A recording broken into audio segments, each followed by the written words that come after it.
Hello, and welcome to the second episode of the TravelConnect Virtual Series, How Travel Systems Are Adapting to COVID-19. I'm your host, Peter Kane, Director of Marketing Strategy, Content, and Brand for ARC. For this episode, we are going to dig into what the air travel industry is doing to support this new, health-focused era of travel, how systems are being adapted and developed to support deeper communication around health, safety, and schedule changes, as well as technology disruptions and other developments shaking our ecosystem. I'm joined today by Jay Boehmer, Editor-in-Chief of The Beat, for this discussion. As a reminder, the ARC TravelConnect Virtual Series is taking a number of approaches to providing our attendees with educational content. While our first episode was live, this one is recorded to provide viewers the flexibility to watch it at their leisure. For additional details about TravelConnect and the TravelConnect Virtual Series, please visit www.arctravelconnect.com. We encourage you to engage with us on social media using our TravelConnect 2020 hashtag. With that, I'd like to dive into today's discussion. Jay, welcome. Thanks, Peter. It's great to see you. I'm sorry we're not doing this, live and in person at TravelConnect. I think it's been on my calendar every year for years. It's a great event. I'm happy to join you virtually. It pales in comparison to the experience, but I look forward to a happy and safe return in 2021. So thanks for having me. I'm happy to join. Yeah, definitely. And thank you for doing this. I know that I always look forward to any opportunity to get to hear you speak or usually grill people. Normally I'm on the other side of these kind of dialogues, right? Asking the question. So we'll see how it goes, and if I have anything actually interesting to say, but I'll do my best. Thanks. For sure. So I want to talk about let's set the stage a little bit, right? So where are we? It's mid-July. And what does stuff look like? I know that I was looking at some of our settled ticketing data yesterday. I think you did an article yesterday on the same data. But what I've noticed is that we really hit that bottoming out back in middle of April. And we've seen this steady rise just overall from a transaction perspective over the last for about 9 weeks, I guess it was, largely led by the OTAs, with corporate travel still very, very depressed. That being said, over the last couple of weeks, we've seen those transactions go back down overall. We saw some slight uptick in terms of the corporate space, but again, it went kind of back down this past week. So I think they're at about 90% for the TMC market, 90% down. So there's clearly anxiety out there right now with rising cases, confusion around different policies. It's a very fractured environment, whether it's from a nation-to-nation perspective or even at this point, a state-to-state perspective, or in some instances, even locally. I know here in Colorado, some counties have mask ordinances, others don't. It's very confusing. So to kind of dig into that anxiety a little bit more, I think travelers are really looking at, I need information about my destination. I need information about my trip. I need information about what happens when I get back. Do I have to quarantine? So to that point, we're seeing some TMCs doing some interesting stuff in terms of making that information more readily available. Can you talk a little bit about that and sort of what we've seen so far?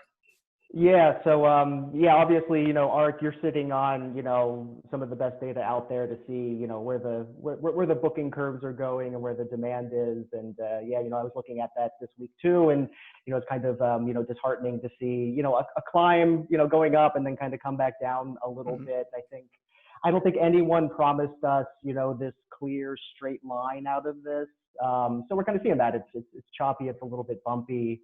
On the business traveler side and kind of that anxiety or, what does travel look like right now? I was talking to, so it was Paul Abbott, the CEO of American Express Global Business Travel. And he made a good point. He's like, corporate travelers, especially these road warriors, have been on autopilot for years, right? They can just do this. They know how to book. They know where they're going. They know the airport experience. They know, everything about, the plane ride. They have their favorite hotel. They just have gone through this so seamlessly for years. And then all of a sudden, it's kind of like, for those and let's just say it's still these few souls who are actually traveling right now on the corporate side. It's a very different experience. There's just no one, it seems like it's not clear what to expect. And you mentioned that, right? In destination, in flight, at the airport. So yeah, I think that's been a big part about instilling, comfort and trust in the system is just information, right? Here's what to expect. And you kind of alluded to this. A lot of the travel management companies, which is a space I cover really closely, are saying, okay, this is the information travelers need right now. Let's, tell them what the entry requirements are. Let's tell them what it's like coming back, right? If there's quarantine measures in your in your home market, as you return from a trip, what do we expect on the flight? Do we wear a mask? Is the middle seat blocked? Is there meal service?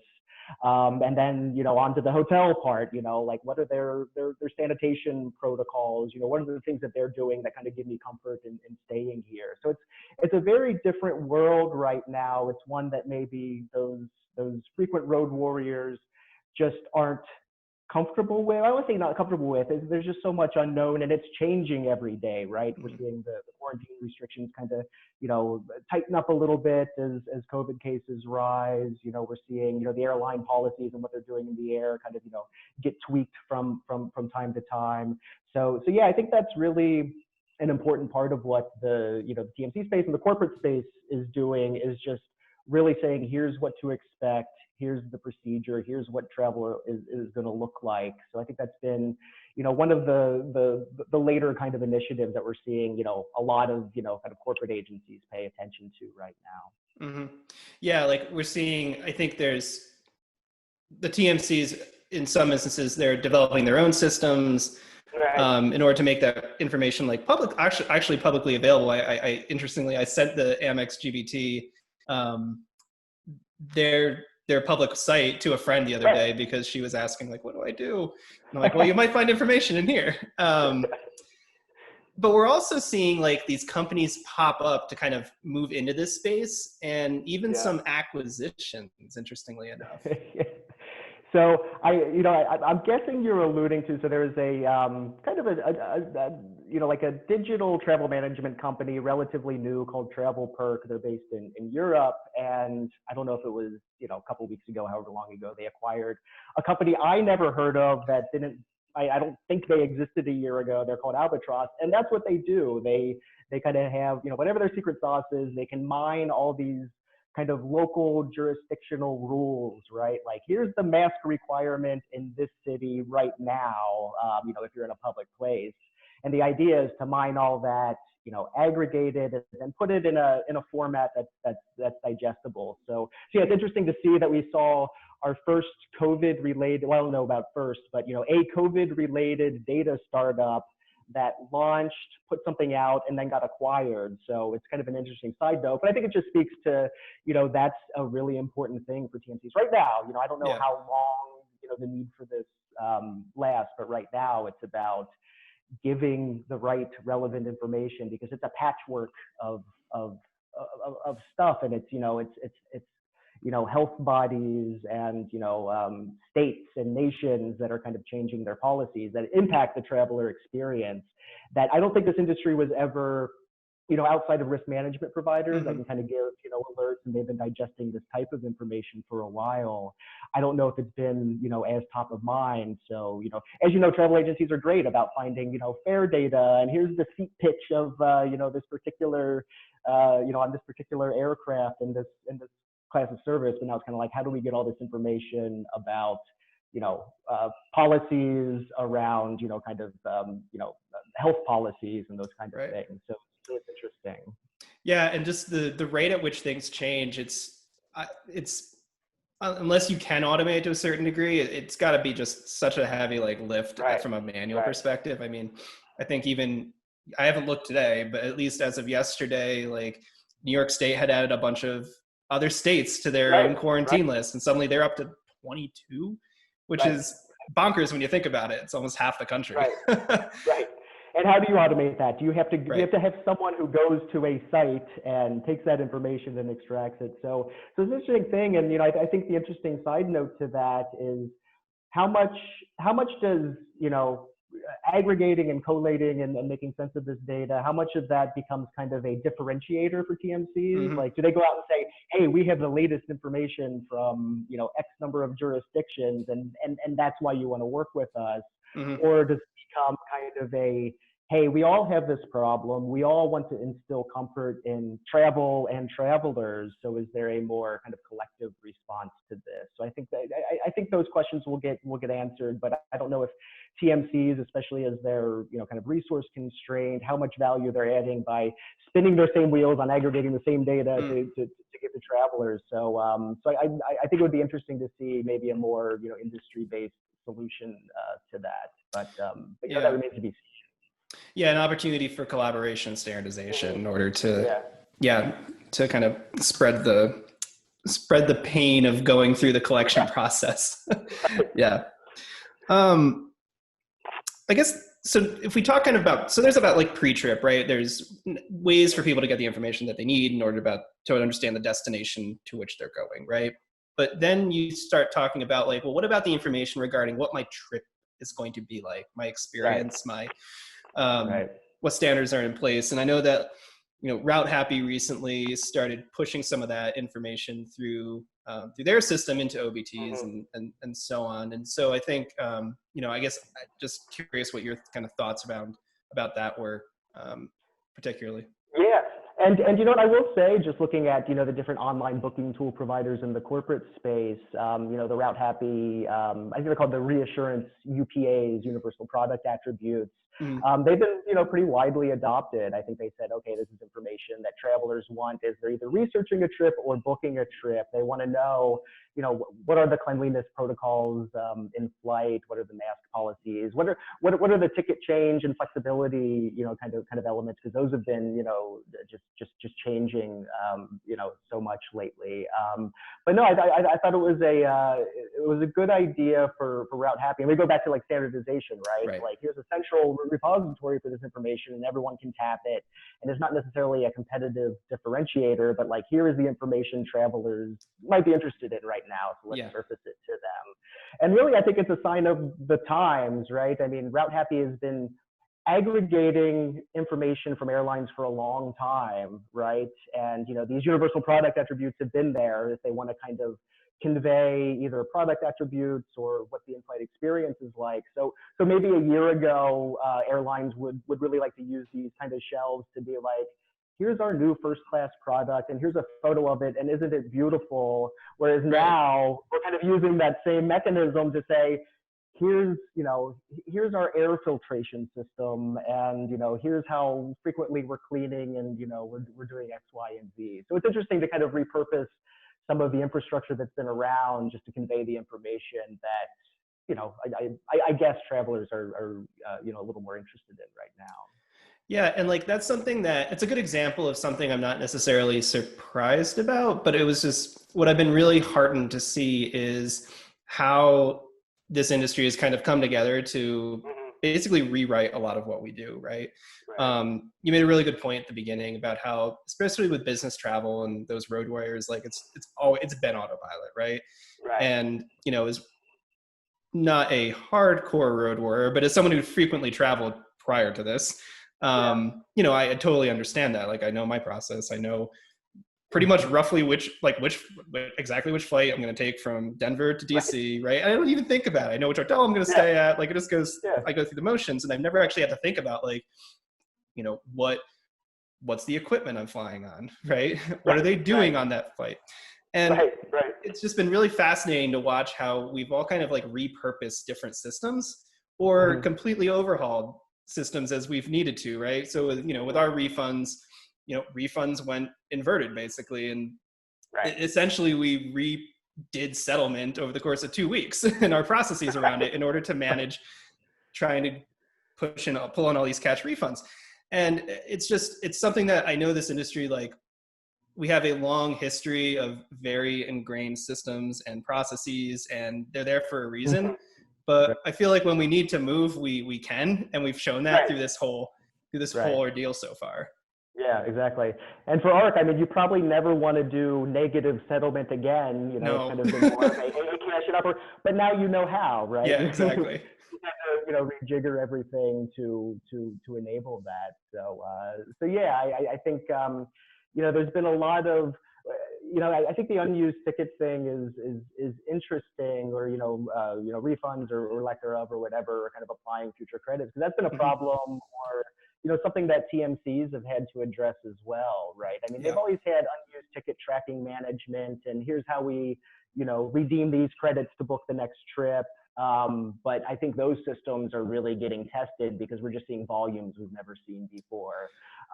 So yeah, I think those are the kind of systems that travel management companies and probably travel agencies in general are really looking at, refining those processes. And again, these have been around. There's been unused ticket tracking databases, but with rule changes and how lenient airline suppliers are being with name changes. There's a lot to navigate, and then eventually we have a wave of when travel does resume in the corporate space. I mean, there's companies out there, large companies that have millions upon millions of dollars in unused credit. That it's money paid that they want to use. So I think they'll really have to refine how they, make that really hum and automate that more. So yeah, it's kind of one of those areas. It's not the sexiest area, but it's probably one of those areas that is getting some focus at corporations and TMCs and agencies. Yeah, definitely, and it's something that we've been taking a look at and talking about to understand, like, is there a way for ARC to help? Is there a way for us to play? Don't know exactly yet, but it's something that we're obviously that we want to work with our TMCs on, of course. Exactly. And I think that it's also another demonstration of how, like, we're gonna have, like, we're in this kind of the middle of the pandemic right now, at least in the US, right? And globally to a lesser degree in other places. But eventually we will come out of this, right? Eventually we will get to some sort of next phase. And I think that's something that, like, it's not like it's just going to go back to normal on, January 1, 2021 or whatever pick a date, right? It's going to be this phase of, like, okay, we've dealt with that problem, and now we have this new problem that we need to deal with, right? And I guess it's just indicative of what this recovery is probably ultimately going to look like, which is, as you kind of said in the beginning, it's not going to be linear at all, right? We've seen that already. But I think it's going to be interesting to watch how we continue to adapt, and then ultimately how we maybe repurpose some of what we've learned in the future for like, who knows what, right? The next time a volcano blows up in Iceland. It's a good point, and I would say over the past, I mean, probably since 9/11, like the focus, and I'm sorry if I'm dwelling too much on corporate travel management, but that's kind of the I live in. But duty of care, risk management, being able to repatriate people and find people should something happen. Like you said, whether it's a volcano and you got to get back home, or if there's an outbreak of some contagion here or there, you want to make sure everyone's okay and kind of get them back. So I mean, the good thing, a lot of those systems have been built up. I think the point of travel management putting more emphasis on duty of care and traveler safety has already been there, and then this, of course, is a big stress test for that. Or maybe we find blind spots that we that we had before that we're filling now. But yeah, I definitely see that being just more an emphasis of travel management and the way companies kind of work with their traveling employees, and then how they work with their partners in the agency and supplier space. Yeah, I think it'll also, as people start going back into traveling, right, as they start traveling again, it's a better way of putting it, there's obviously going to be a tier of how people how people start traveling. So, like, yes, I don't care, I'm going to get on an airplane, right? Absolutely not, there's not a 100, I am not until everybody's been vaccinated, right? There's going to be the spectrum of people. And I think what's going to be interesting is how, like, we start measuring that travel a little bit differently. So looking at it from not just from a cost of trip perspective, but also from, like, a health of the traveler, right? Safety of the traveler. Was the trip, and again, like, it's all driven on who, like, budgets, right? So not just the cost, but also the essentially also the return of that trip, right? And it's just I'm fascinated to see where that goes. or if we just, and at least in the corporate travel space, just end up back in the traditional trip cost X, and that's how we measure it, right? Right. Yeah, and I don't know, but Yeah. you're right. I mean, we're kind of at a weird juncture right now because we have two problems, and one is economic, right? We are kind of in this recessionary environment with a high unemployment rate, and that alone, and a lot of companies and a lot of industries are really in kind of cost cutting or cash preservation mode. So that alone doesn't lend itself to a robust travel market, right? On the business side. And then you throw into that just the uncertainty and maybe lack of comfort of traveling either during pandemic or post pandemic, that brings in more of kind of like a traveler safety, security. Like there's a social and a psychological aspect to it as well that I don't know if we've ever confronted both of these at the same time to this magnitude. Yeah. So yeah, I mean, I know everyone's kind of thinking, oh, what's the new normal? Oh, does Zoom and Teams, all these remote conferencing, systems just totally take over business travel? I don't know. I don't see it as a one-for-one replacement, but I also hear people saying, we're more comfortable using these tools. We've kind of seen, how to work through that and be maybe efficient and effective from home. So I think it'll be interesting, and far be it from me to have any predictions of what travel looks like 2 years from now. We kind of know what it looks like right now, which is no travel. There's anxiety. A lot of companies, from a policy perspective, it's kind of easy, right? It's like travel freeze. That's an easy policy to implement. Like, just don't travel.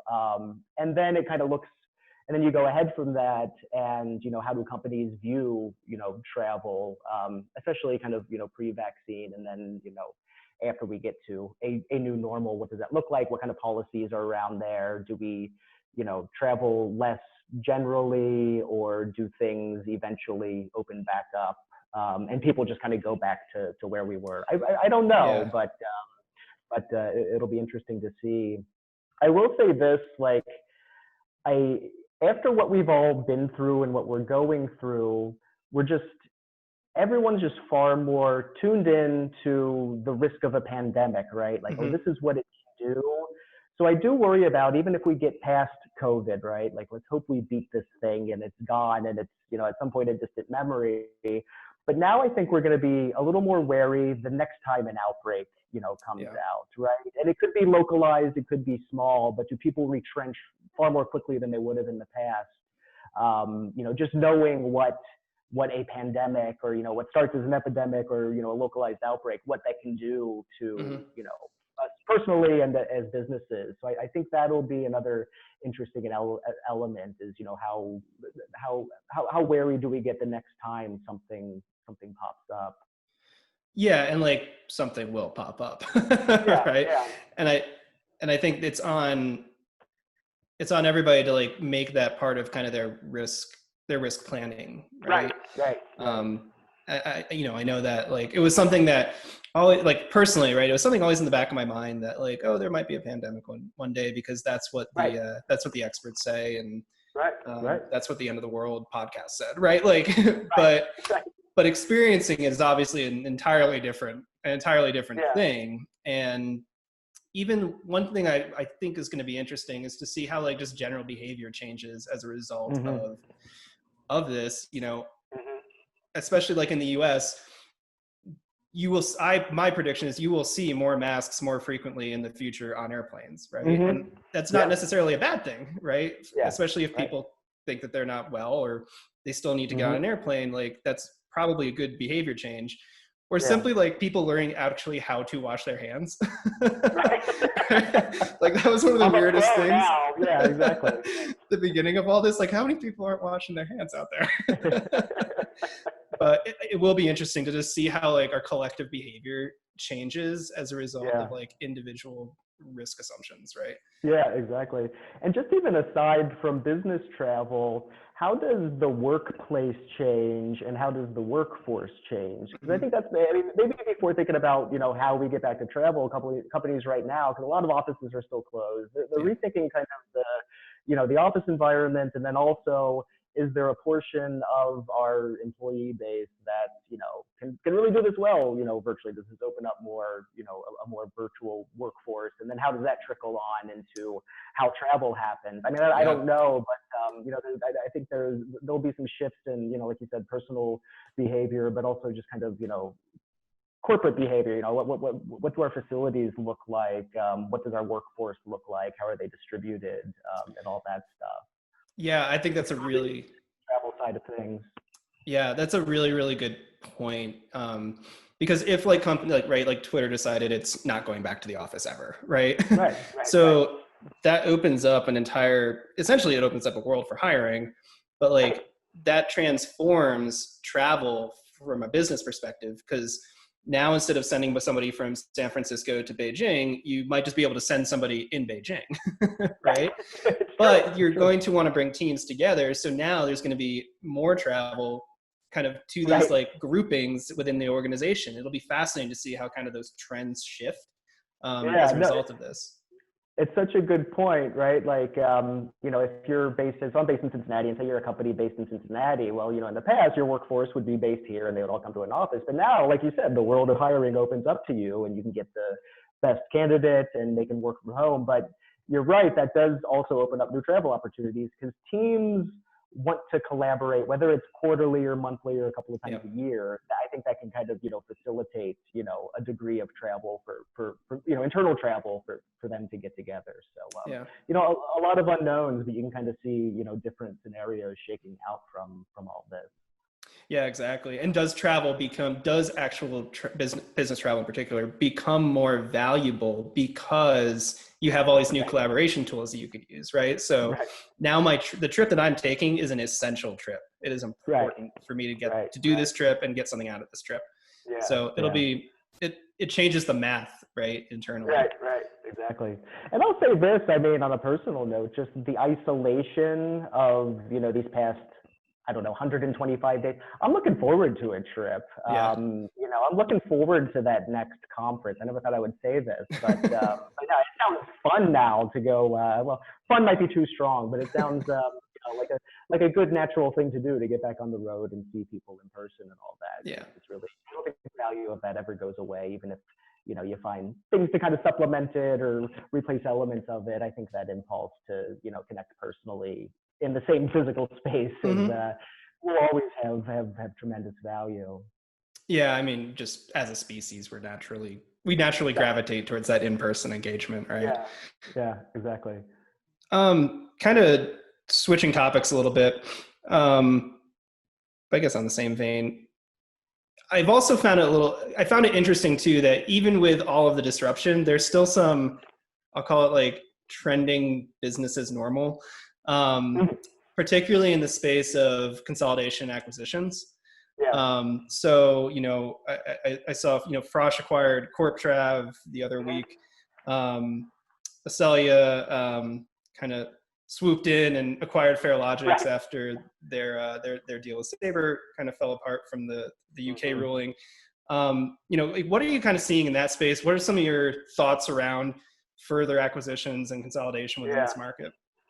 Yeah, so I'll kind of start on the TMC side. I mean, the trend toward agency consolidation has been long established, right? I mean, we were going to see mergers and acquisitions this year in the agency space, like we did last year, regardless, right? I'm sure you can look at just whatever ARC numbers you have and how many accredited agencies there are, and just kind of look at the trend lines over the past decade or whatever. So this was firmly in place. It'll continue to be in place. The question is, does where we are now accelerate that? I would say conventional wisdom is probably it does. Although it's kind of tricky right now. I don't know if it does right now, or if it's 3 months from now, or if it's 6 months from now, or a year from now.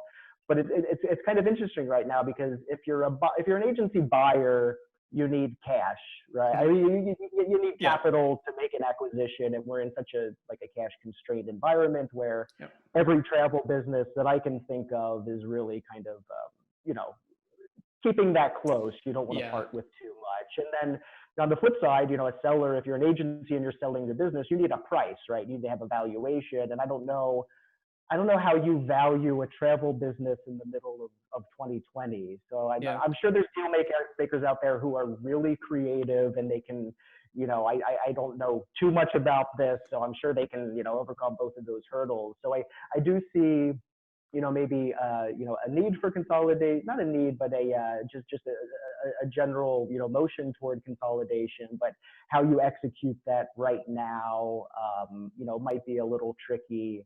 And then, the flip side of that is, for better or worse, consolidation isn't always mergers and acquisitions. Yeah. Companies concentrate as companies fail, right? And it's regrettable, but just given where we are in the travel business, I think everyone is expecting to see some companies, fail, whether that's, liquidate or, go under, or kind of do a distressed type sale. So I don't know exactly how that happens, and I'm not, guessing any, players there, but that seems to be something that people are expecting, especially in this industry, because right now, it's survival, and it's a math problem. We have so much cash. This is our burn rate, and this is kind of our revenue forecast. That can put, especially travel businesses in a really, tough time, especially if we see this curve kind of, the demand curve kind of, stay bumpy or stay down. So yeah, I think there will be more, with or without this pandemic, there would have been more mergers and acquisitions and consolidation. It's just a matter of, what that looks like, and how that happens, exactly when. And then you mentioned the Excelia thing, which the Farelogix, song, it's been such a fascinating, I'm sure, like, Farelogix and Sabre have a different word than fascinating for all this, but it's been an interesting, thing, and then to see Excelia come in and buy Farelogix after all they had been through with Sabre. And I don't need to, like, go through everything that happened. Sabre had a deal to acquire Farelogix in 2018. The Department of Justice stepped in. It ultimately got, they sued to block it. DOJ lost the suit. Sabre prevailed. They could have gone through, but then the UK regulators came in and pretty much put a stop on it just before their merger agreement, was expiring. So, they walked away. I don't know how much, maybe a blessing in disguise. I don't know if right now is the right time for a company like Sabre to part with, $360 million or whatever the value of that was, right? It's a tough time. But then I guess, Excelia was opportunistic, and they have, private equity backers, and they gave, Farelogix a new home. And I think it's ultimately good for Farelogix. I think they can get some of the things they were looking for in the Sabre acquisition, which was just more support, more global reach, just more maybe kind of like deployment and kind of system like delivery rigor and all that stuff. So I think it's good for them, but I think that was more prompted by the Sabre deal, falling through, than any kind of like, oh, it's COVID, we're in the middle of a pandemic, let's acquire something. So yeah, that's been an interesting saga for sure. Yeah, and it'll be interesting to see how that does kind of play out, particularly with, like, to a certain degree, everyone keeps asking, like, what's going on with NDC? NDC is still happening, right? There's still implementations going on. And so I think that's going to create a very interesting player in the market. Just again, the Farelogix is going to get kind of a lot of what they were seeking in order to scale up and innovate more than even more. And Excelia has this new kind of partner that puts them into a different space within the transaction flow, right? So I think it'll be very interesting to kind of see how it shakes out. Exactly. And Excelia also has, I mean, they're more in kind of like that back office and revenue accounting kind of space, but they have a huge installed base Mm-hmm. of airlines that can only help, Farelogix kind of get in front of, a new audience, Yeah. or, kind of expand their reach into, the airline sector. But you're right, NDC is interesting. I agree. It's still, it's still happening. I think like the strategic rationale for NDC, for airlines, is not going away, right? They want to become better retailers. They want to merchandise better. They want to know who's shopping. They want to, have just the pipes to do more dynamic pricing and dynamic bundling, deliver more rich content to the end user. So all that I think is still there, but as we are in 2020, and if you look at the airline industry, very resource constrained. Yeah. And I do get a sense that it's kind of like, the deployment, the development, all that stuff is probably slowing a little bit. I think it's still, definitely active at some airlines. But, if you're a company and if you're an airline and you drew up kind of a strategic plan and it was on paper in December of 2019, it probably looked, that was probably out the window by March. And your priorities got re-ranked, and I don't see I don't think there's an airline where NDC went up the strategic priority list. So yeah, it's still there. I think everyone is still engaged, but it just might be a little bit of a backseat right now in terms of the near term. But I think long term, I think where that goes is still on track. Yeah, and like even if as we kind of think about what this, it's going to be a smaller industry. We've all said it, we all know it. Where being able to merchandise better, being able to understand your customer better is going to be more important than ever. Yeah. And so I'm again, this is sort of like back to that, like, okay, we're going to be in phases here. Right now, we're all in like survival phase. Right. And we will get to a phase where it's going to be like, okay, how do we maximize our investments? How do we maximize our spend? How do we more efficiently and leverage automation or to better capture a customer, right? And I think that'll be a very interesting period. When we inevitably, hopefully get there, right? Absolutely. And it also kind of brings up the idea of, I don't want to get deep into the air travel economic space, because that's a rabbit hole that we could go down for a while. But it does bring up some thoughts around, what is the future of pricing and charging in this industry, right? We're so transaction focused right now, and that's just how we've been built. But could there be alternative models in different pieces of this industry that kind of pop up as a result of shifting concepts and behaviors?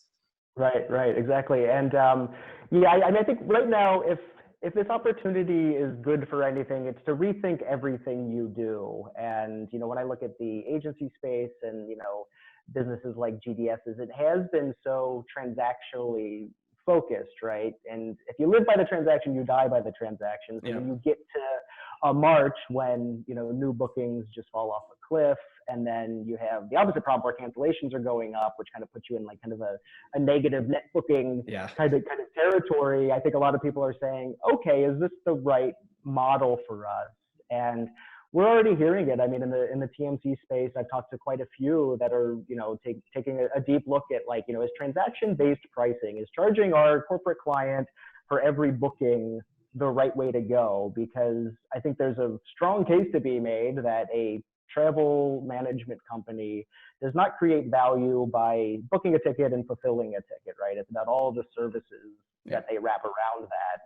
So I think TMCs really have to look at like where do we create value for our customers, and what value are they willing to pay for, and how does that change the way we price our products? So I do see like kind of a moving away from transactional models. I don't think they completely go away. There's still the predominant kind of mechanism of client service provider compensation, but I think you'll start to see some more experimentation with a subscription type model, or kind of a management fee model, or kind of this idea that we your travel spend on average is X number. We take a few percentage points of what your travel spend is just to manage everything. And it's the bookings, it's the account management, it's the data analysis, it's the, supplier sourcing kind of support. And it's the traveler services too, right? It's like you can reach out when you need help.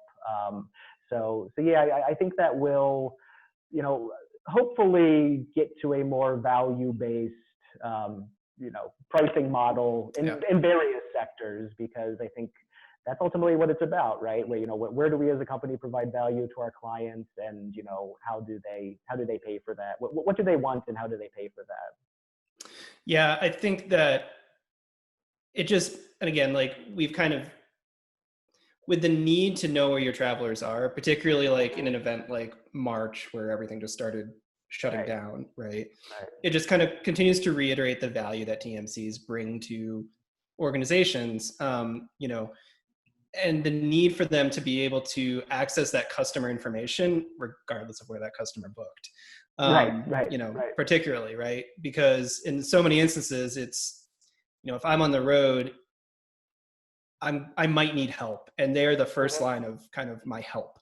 And I think it'll be fascinating to see how that value continues to evolve and grow. I don't see it I don't see it diminishing. I only see it like growing as this kind of, we kind of move through this. And the kind of the percentage-based concept that you talked about was interesting, because that's really like a marketing guy.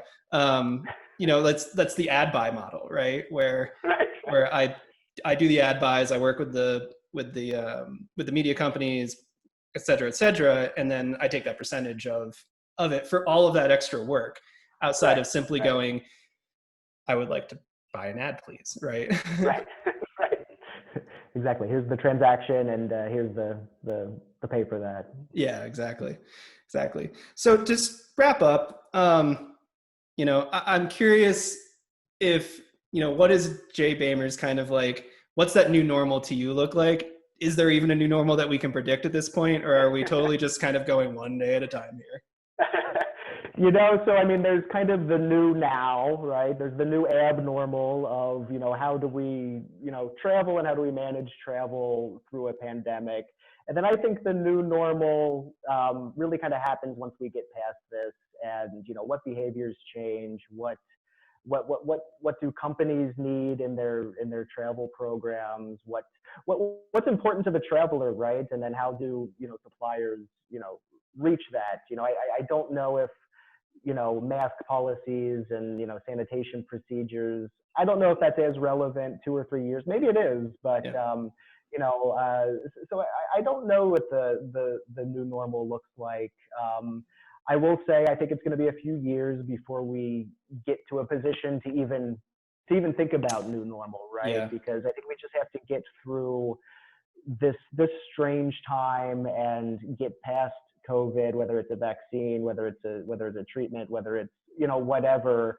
And I think it's at that point where we get to say, okay, this is the moment where we think it's new normal time now. But right now it's just new abnormal, and it's weird, and we're kind of taking it day by day. So I know it's not the most interesting answer, but I have to wait and see on what that looks like and how that's defined.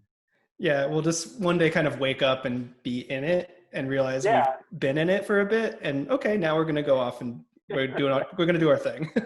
Well, whether new or old, I'm just craving normal right now. So I'll whatever the new normal is, anything normal sounds pretty nice.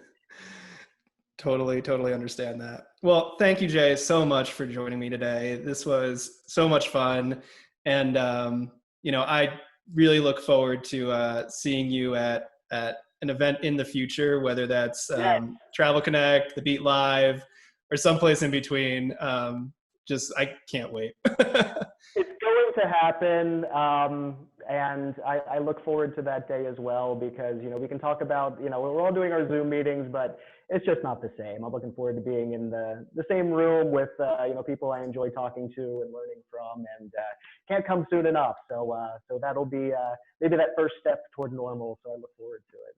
Yeah, absolutely. Well, that's our episode number 2 of the TravelConnect Virtual Series. To all of our viewers, thank you for watching.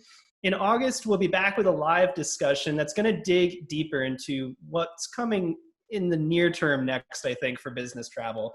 So please stay tuned.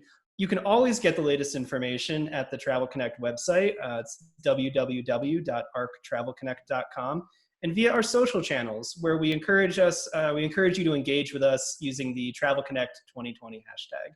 Until next time, stay safe and stay positive. Thanks again.